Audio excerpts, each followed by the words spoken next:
Teshadale, and welcome to our course in Khorde Rushen, the preliminary practices for Dzogchen. In this course, we'll be looking at a variety of these preliminary practices. There are about 15 different ones that we'll be looking at over the part 1 and part 2 of these practices, help prepare us for the Trekcho and Togao practices that come later on.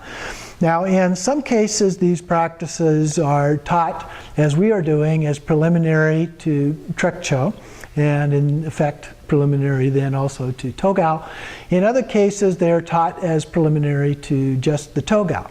And in some cases, they're divided into two parts, and some of them are taught as preliminary to Trekcho, and some of them as preliminary to Togao.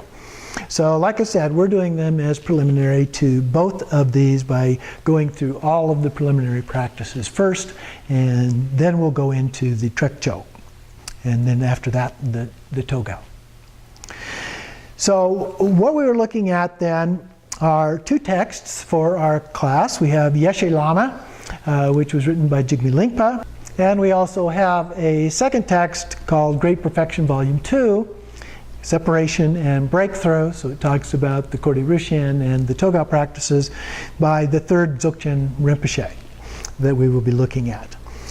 So I would like to begin here today with a little bit from the introduction to the Yeshe Lama text. So we'll begin with that on page 1 here. And at the very beginning, it says that the Yeshe Lama is the most important practice manual on the Great Perfection teachings. So a very important text, a very helpful one to have in your collection that you can refer to over and over and over again. Written, as I said, by Jigme Lingpa, and he lived from 1730 to 1798. So a relatively modern master of Dzogchen and the Nyingma tradition. So the Great Perfection is a part of Tantra in most cases. So we have the Sutra teachings, or sometimes referred to as the exoteric teachings, and the Tantra teachings, sometimes referred to as the esoteric teachings. And Dzogchen is a part of those Tantra teachings. Now, in our curriculum, particularly the natural liberation classes, we've divided into 4 different groupings, and so the Tantra or the Sutra teachings are typically associated with the path of individual liberation and to some extent with the path of altruism or the path of the Bodhisattva. And then Tantra covers both the path of Tantra as we describe it there, as well as then the path of Dzogchen or Great Perfection. So just to give a little bit of an idea of where these things fall. Also, Sutric teachings tend to focus on physical disciplines as well as mental attitudes. The Tantric trainings tend to focus on pure perceptions such as seeing, hearing, and experiencing things as the enlightened form of sound and wisdom.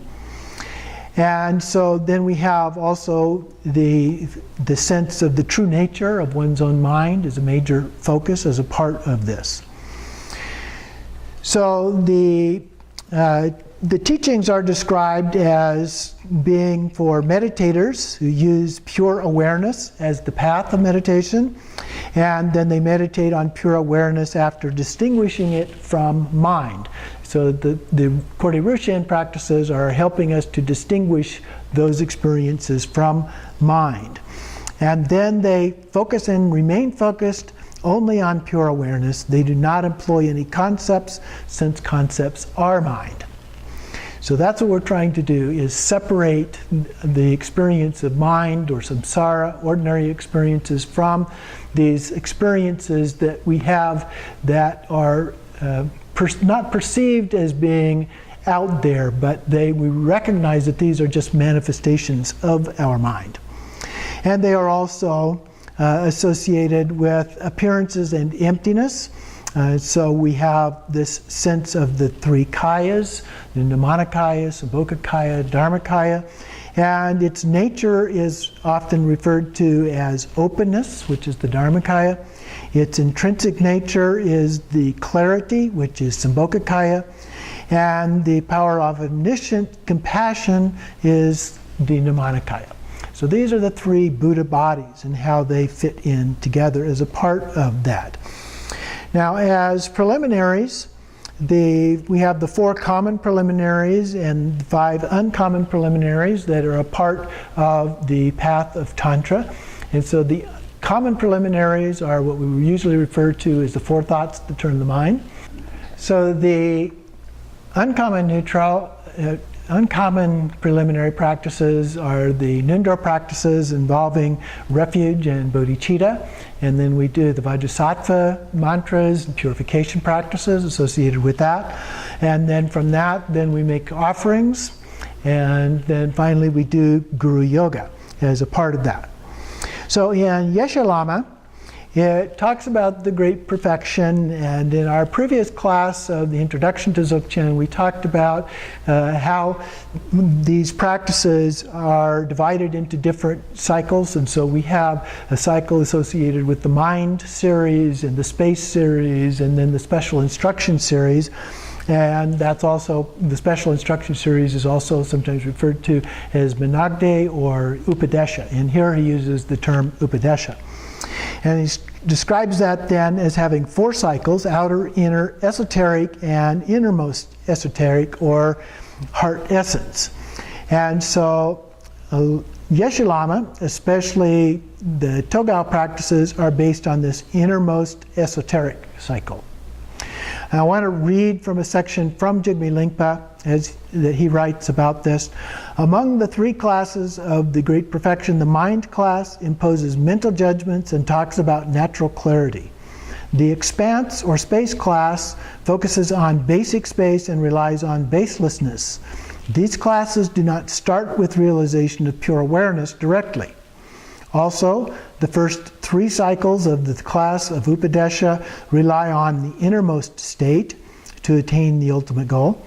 On the other hand, the 4th cycle of the class of Upadesha perfects the experience of the natural state that transcends all conceptualization and provides the crucial means of attaining liberation, the light body, in this very lifetime, which could also be referred to as the rainbow body.